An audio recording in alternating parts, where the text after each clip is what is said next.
Estás en el cofre de oros, un umbral donde los secretos prohibidos, las voces antiguas y las sombras de la eternidad se revelan. Aquí, cada historia abre una puerta hacia lo oculto, donde ángeles, demonios y vigías de luz se entrelazan en misterios que han marcado a la humanidad. Prepárate para adentrarte en senderos donde lo divino y lo prohibido caminan juntos, donde la verdad se esconde tras velos de fuego y silencio. Bienvenido, viajero del alma. La llave ya ha girado y el cofre se abre ante ti.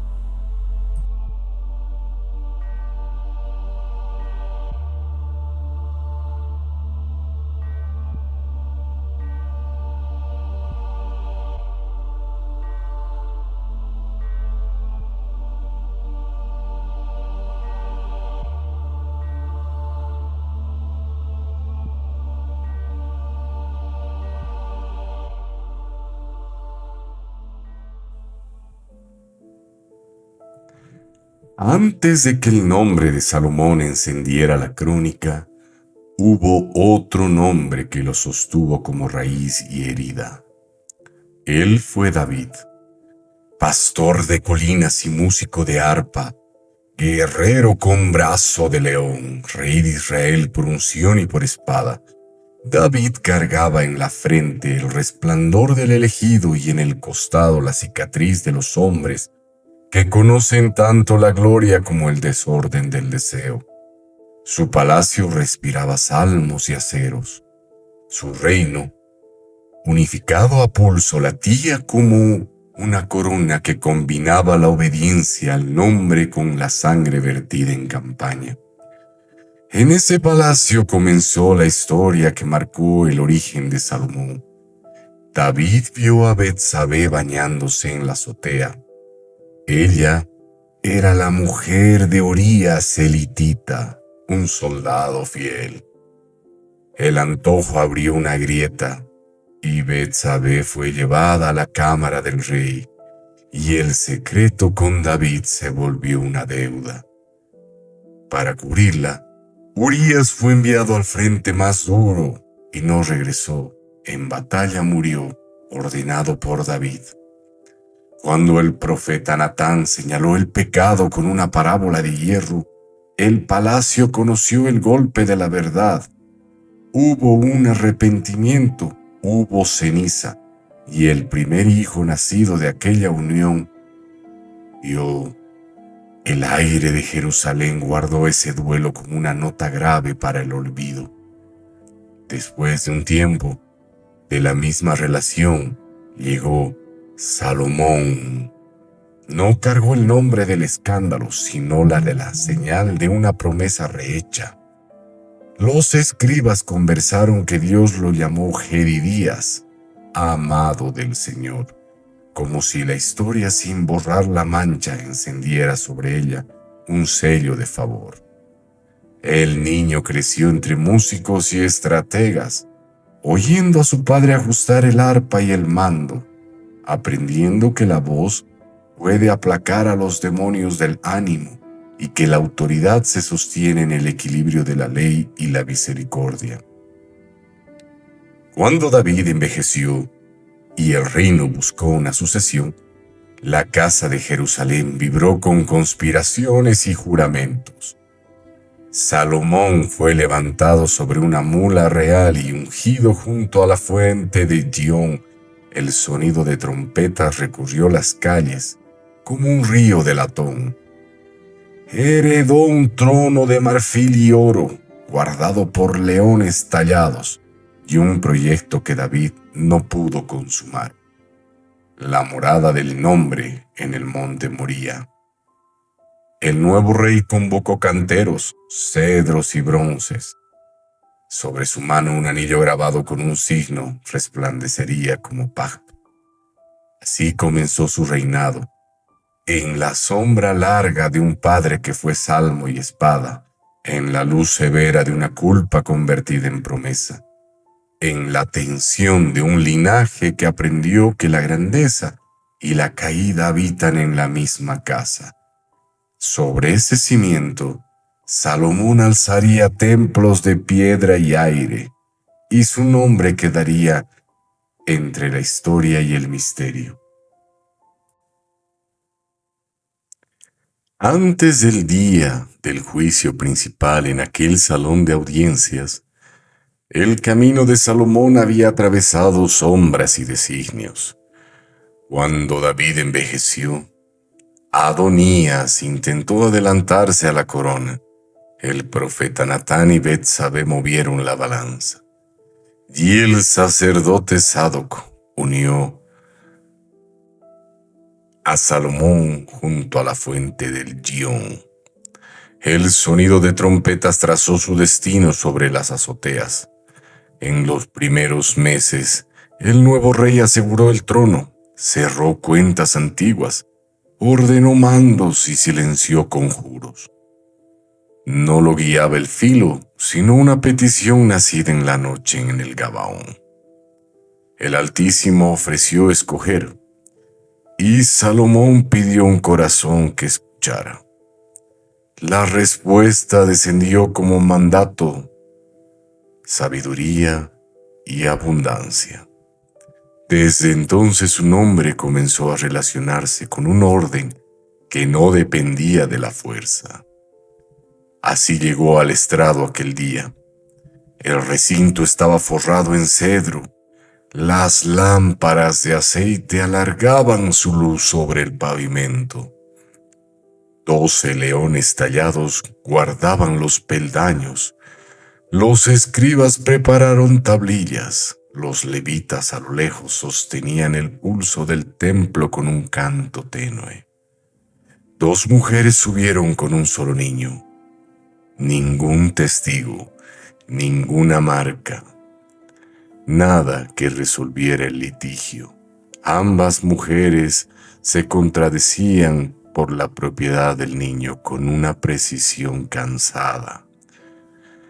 Salomón escuchó sin prisa. Hizo traer una espada de audiencia, distinta de la de las campañas. En la base tenía un filo brilloso y corría una inscripción de Salomón. El arma fue colocada sobre la piedra central como si se colocara un sello. La orden cayó sin adornos, y él dijo: partir al niño en 2 y entregar a cada mujer una mitad. El metal devolvió un resplandor breve. La primera mujer aceptó el veredicto con frialdad, como quien prefiere la ruina compartida al vacío. La segunda mujer se quebró y pidió que el niño viviera en brazos ajenos. La línea de los acontecimientos se cerró en ese gesto. El rey alzó la mano y dictó la sentencia. El niño vivo es para quien renunció. La espada de regreso a su vaina volvió, sin haber probado la carne. El salón exhaló. Los escribas fijaron el fallo con caligrafía sin fisuras. Un guardia acomodó la manta. El niño siguió durmiendo. La espada regresó a su nicho como un emblema de revelación, no de daño. Desde aquel día del juicio, la corona de Salomón quedó asociada a una justicia donde el símbolo separa lo impuro de lo verdadero, y la letra del nombre impone orden sin levantar polvo. El pueblo habló de sabiduría, los cronistas anotaron. Además, el detalle invisible, la escucha antes que el veredicto, nacida en Gabaón y hecha en Jerusalén. En los días siguientes, en el reino de Israel, el trono de Salomón era conocido como un lugar donde la justicia no dependía de la fuerza ni de los privilegios, sino del discernimiento del rey.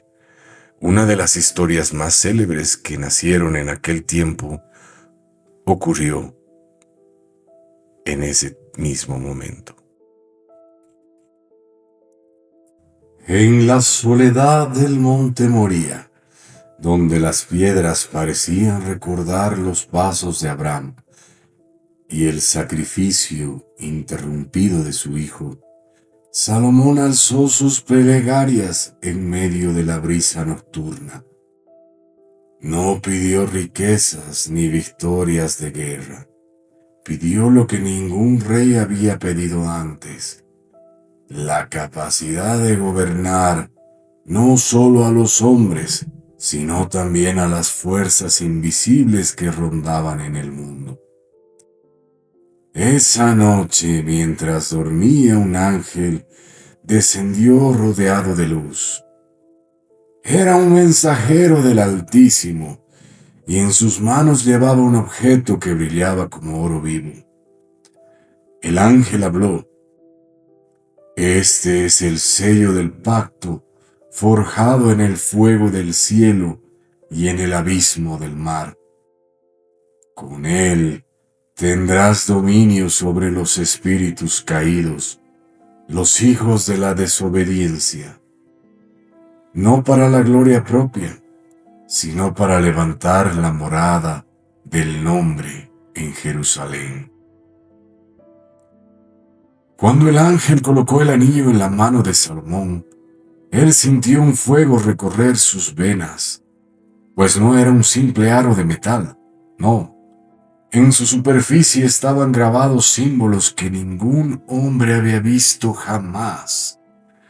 Letras que parecían cambiar según la luz, y una estrella de 6 puntas que latía como un corazón.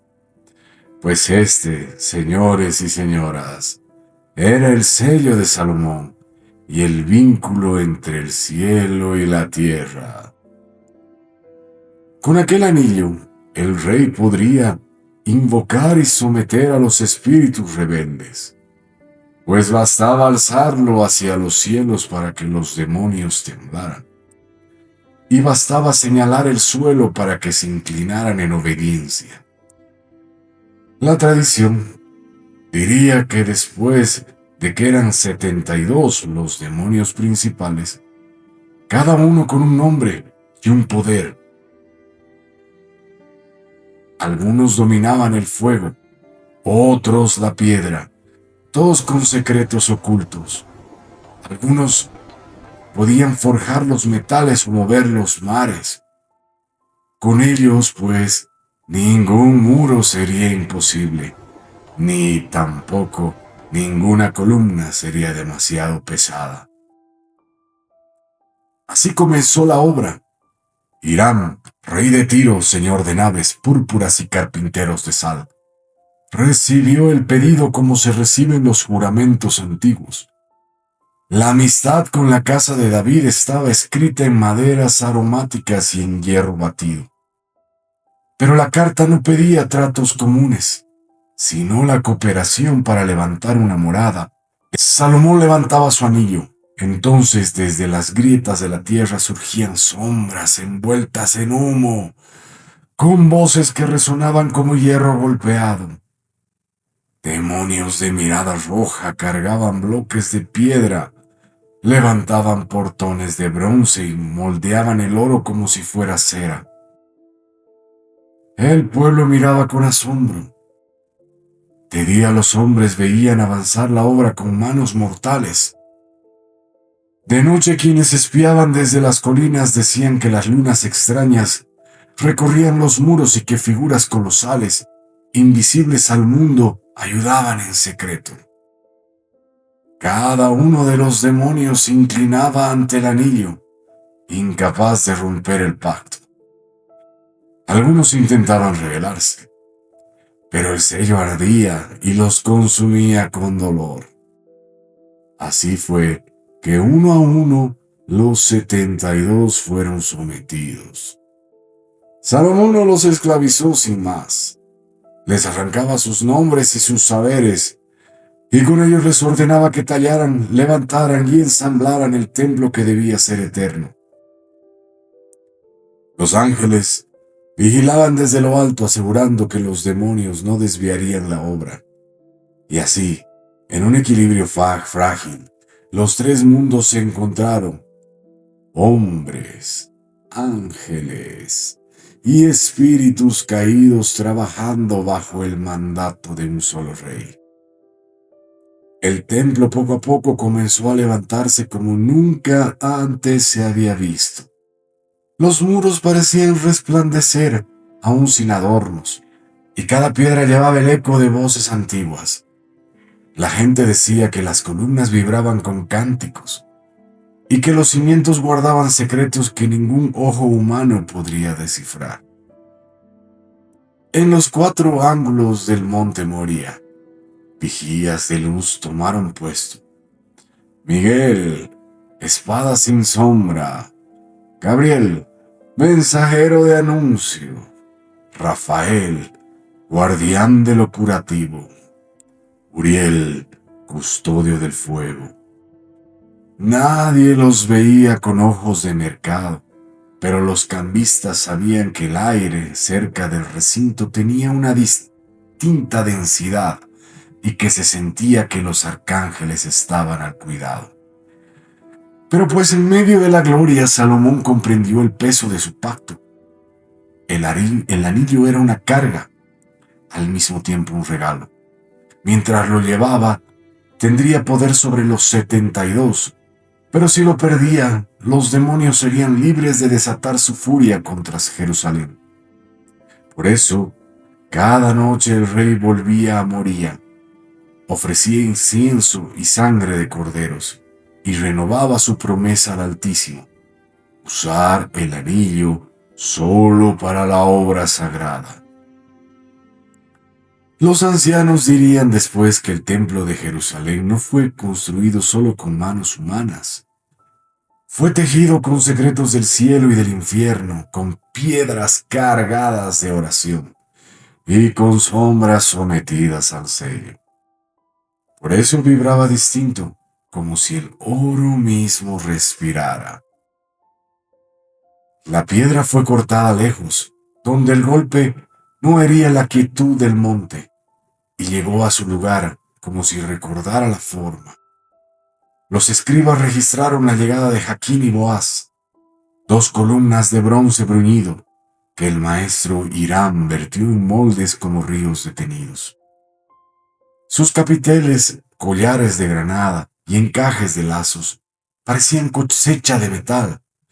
Los aprendices contaban que el maestro escuchaba el cobre como si fuera criatura viva, que sabía cuando la llama pedía sal marina o carbón de enebro, y que su mano medía a ojo proporciones cuya aritmética otros tardarían años en copiar.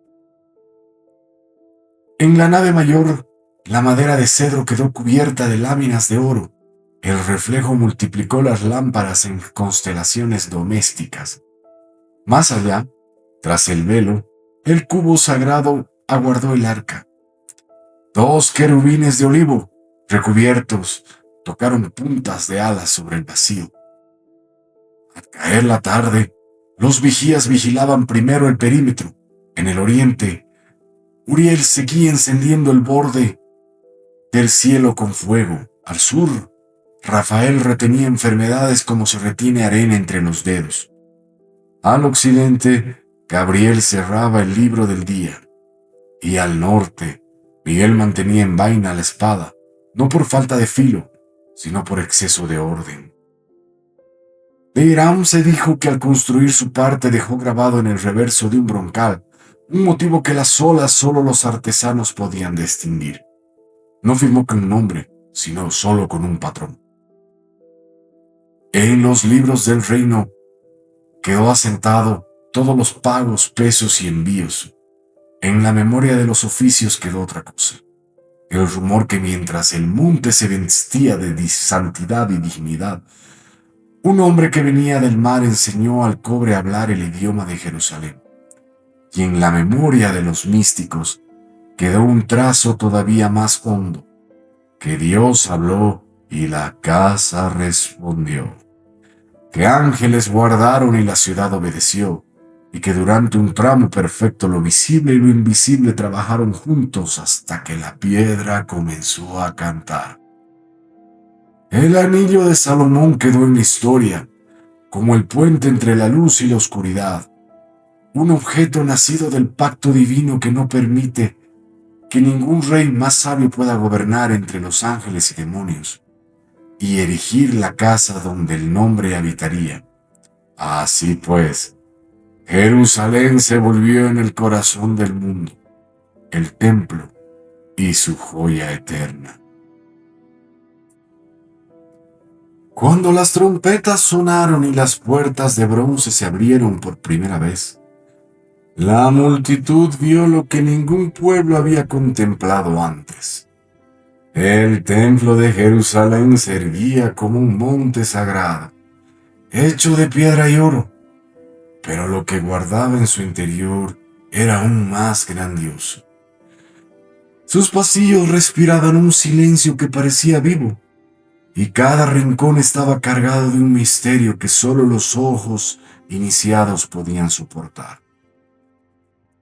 En la entrada, los pilares de bronce brillaban como columnas de fuego.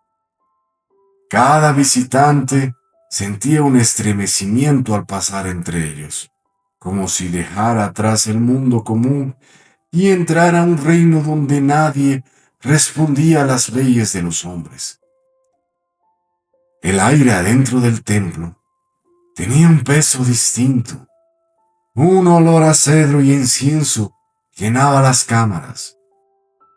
Pero bajo ese perfume vibraba algo más profundo. Una fuerza que no era del todo humana. Porque aunque los demonios habían ayudado en la construcción, no desaparecieron con la última piedra colocada. Susurros de su presencia quedaron sellados en los muros, escondidos en la sombra de los cimientos, como ecos que guardaban órdenes. En el atrio donde los sacerdotes encendían las lámparas, las llamas parecían bailar con un ritmo secreto, como si formas visibles las empujaran. Algunos decían que eran ángeles de la vigilancia, cuidando que el equilibrio se mantuviera. Otros murmuraban que eran los demonios encadenados al sello de Salomón, recordando su esclavitud con cada chispa. Más adentro, el lugar santo guardaba la mesa de los panes, el candelabro de oro y el altar del incienso. Allí el silencio era tan profundo que incluso un suspiro parecía prohibido. Las paredes parecían vibrar con cánticos invisibles, y quienes servían allí aseguraban que sentían miradas que no venían de hombres. Pero el mayor misterio estaba en el Sancta Sanctorum, el lugar santísimo. Solo el sumo sacerdote podría entrar, y solamente una vez al año, pues allí reposaba el arca de la alianza, cubierta por querubines de oro, cuyas alas se extendían como un cielo de fuego. No había lámpara, y sin embargo una luz sobrenatural llenaba la cámara. Era la gloria del Altísimo, presencia viva que ni ángeles ni demonios podían desafiar. Se decía que bajo el templo habían pasadizos ocultos, cámaras donde los obreros nunca entraron. Algunos hablaban de túneles, donde los demonios aún bajo el sello permanecían encadenados hasta ser llamados de nuevo. Otros aseguraban que en lo profundo se guardaban tesoros traídos de Ofir, piedras que brillaban con fuego interior y que podían despertar a quienes sabían su nombre secreto. El templo era así como una paradoja, casa de oración y paz, pero también prisión de fuerzas oscuras. Salomón, con el anillo siempre en su mano, lo sabía bien. Caminaba por los corredores y sentía el doble de pulsaciones en su mano. Arriba, el cántico de los sacerdotes y los ángeles. Abajo, el murmullo inquieto de los demonios sometidos. De noche, cuando las puertas se cerraban, los muros parecían respirar. Los vigilantes contaban que oían pasos, corredores vacíos, golpes lejanos en las cámaras selladas y voces que repetían frases en lenguas olvidadas. Algunos temblaban de miedo, otros caían de rodillas, convencidos de que el templo no solo era morada de Dios, sino espejo del universo. Así, el templo de Jerusalén no solo fue una obra de oro y cedro, fue un misterio viviente. En sus muros se escondían secretos del cielo y del infierno, visibles solo para el rey que portaba el anillo. Y mientras Jerusalén dormía, Salomón velaba, sabiendo que el equilibrio de todo su reino dependía de mantener unido a los ángeles que lo bendecían y a los demonios que nunca dejaron de observar. Los años pasaron y la gloria del templo seguía en pie, pero Salomón envejeció, cargado de riquezas y de dudas. El día de su muerte llegó, sin estruendo ni mucha gloria. El rey fue hallado sentado en su trono, con el anillo aún en el dedo como si vigilara eternamente. Durante días, nadie se atrevió a tocar su cuerpo, pues los guardianes pensaban que él seguía vivo. Solo cuando un ave se posó en su cabeza, comprendieron que el gran rey había partido. Tras su muerte, la historia tomó un rumbo oscuro. El templo permaneció como joya, pero el reino se quebró. Los demonios ya sin fuerza del anillo comenzaron a moverse en las sombras. El sello de Salomón pasó de mano en mano, rodeado de rumores, hasta perderse en la bruma de los siglos. Algunos decían que fue enterrado con él, otros que fue robado por un espíritu rebelde para desatar caos en la tierra. El pueblo recordaba con orgullo al rey que había ungido a los ángeles y demonios bajo un mismo mandato, pero también con temor, porque aquel que había gobernado sobre todos los espíritus no pudo gobernar del todo sobre sí mismo. Su sabiduría fue tan pero tan grande, pero su caída fue muy profunda. El templo de Jerusalén se convirtió en símbolo de poder y misterio. Generaciones posteriores lo veneraron, otras lo profanaron. Su gloria fue tan inmensa que hasta en su ruina continuó siendo lugar de peregrinación y lágrimas. Las piedras parecían guardar aún los ecos de los martillos invisibles, de los cánticos angelicales y de los murmullos de los demonios sometidos.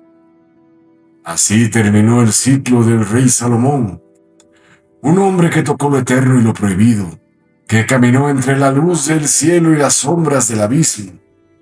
Su vida fue una enseñanza velada. Incluso el más sabio puede ser tentado.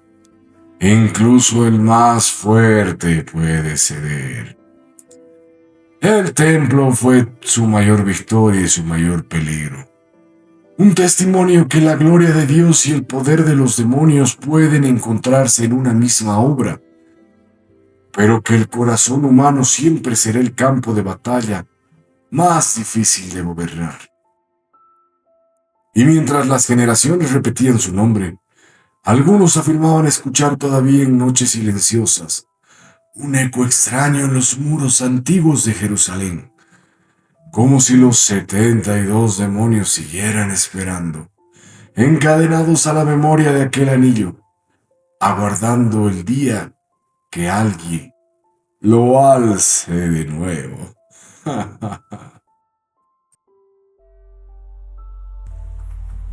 Así se cierran por esta noche las páginas del cofre. Entre ecos de piedra y resplandores ocultos queda la huella de Salomón, el rey que unió sabiduría y poder en un misterio de pacto eterno. El templo permanece en la memoria como testigo de luz y sombra, y los ecos de los 72 aún guardan en silencio, esperando ser recordado. Si este viaje encendió en ti la llama de lo desconocido, acompáñanos en los próximos relatos.